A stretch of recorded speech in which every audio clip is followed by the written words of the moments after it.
قرآني نبض حياتي، قرآني طهر ذاتي، قرآني عصمة أمري، قرآني طوق نجاتي. قرآني نبض حياتي، قرآني طهر ذاتي، قرآني عصمة أمري، قرآني طوق نجاتي. آيات الله حمتني غمرتني بالبركات، تحفظني من همزات الشيطان ومن زلاتي. آيات الله حمتني غمرتني بالبركات، تحفظني من همزات الشيطان ومن زلاتي. قرآني نبض حياتي، قرآني طهر ذاتي، قرآني عصمة أمري، قرآني طوق نجاتي. قرآني نبض حياتي، قرآني طهر ذاتي. بسم الله الرحمن الرحيم. الحمد لله رب العالمين، والصلاة والسلام على أشرف الأنبياء والمرسلين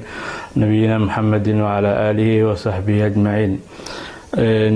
الله سبحانه وتعالى حين إليه كتاب كيس قرآن كا فذكر إن نفعت الذكرى، فذكر فإن الذكرى تنفع المؤمنين.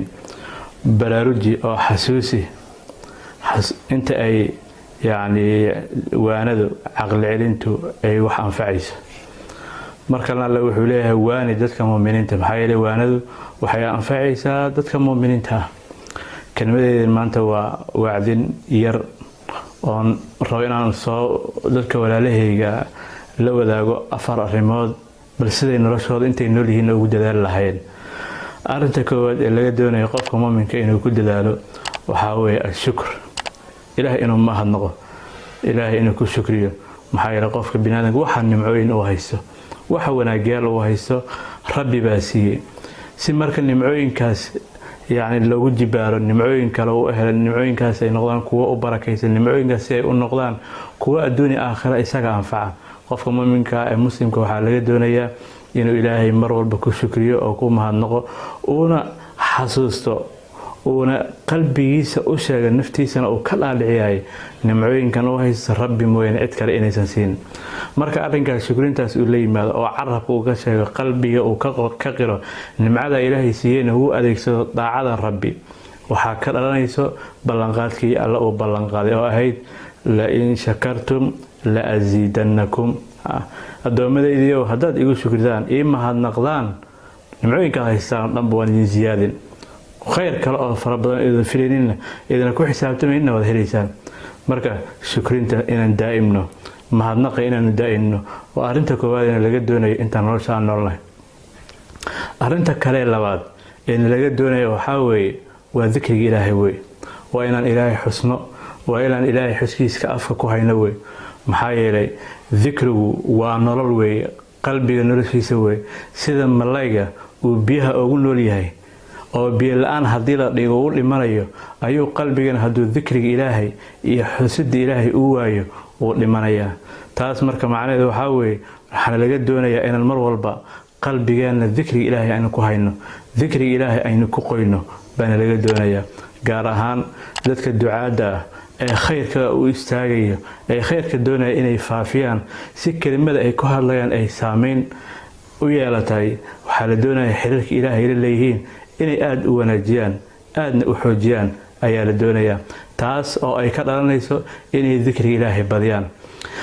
dadka ducaada markii ay dacwada camalka u qumayaan laba dhib bay la kulmayaan koow dadkaas madaxda ee diinta Ilaahay aan wax ku maamuleyn waxay kala kulmayaan culays cadaawad bay kala kulmayaan maxaa la doonayaa marka qofku inuu ku wajaho waxa la doonayaa in xiriirka Ilaahay uu leeyahay uu xoojiyo dhikriga Ilaahay uu badiyo dadka bulshada ay ku nool ee caadooyin ee dhaqamo fara badan leh diinta khilaafsanna iyagana markii caadooyinkaas la rabo in laga bedelo laga fujiyo inay ka soo foqaan diinta u soo go'aan iyagana dhibaatooyin fara badan iyo culaysyo laga kulmi labada arrinba qofku waxa la doonay marka uu hawshaas waajahayo inuu dhikriga Ilaahay badiyo saawid Allah subhanahu wa ta'ala markuu nabi Muuse iyo Haaruun diray waa kiyiri ولا تنيا في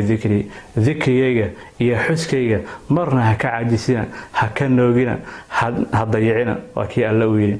arinta labaad marka taas weeye dhikrintaas aad ilaahay dikrigiisa hayso laba qaabba way noqoni inaad dadka khayr u sheegayso marka khayrka u sheegaysana natiijada ka dhalanaysa waxa weeye sidoo nabiga xadiisina uu sheegay in ilaahay addoomaysa malaa'iktu kugu faana uu yiraahdo waka addoonkayga wanaagsana khayrka ka shaqeynayo hadduu qofka dikriga kaliya hayo oo kaliya isku koobana isagana ilaahay baa xusayo allana quraanku wuxuu ku leeyahay fadkuruni adkurkum addoomadeedu iyo xasuusta anna xasuusta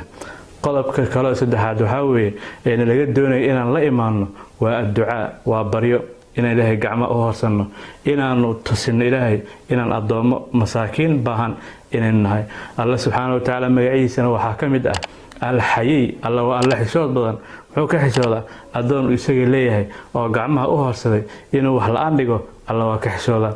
inta uusan qofkaasi ducada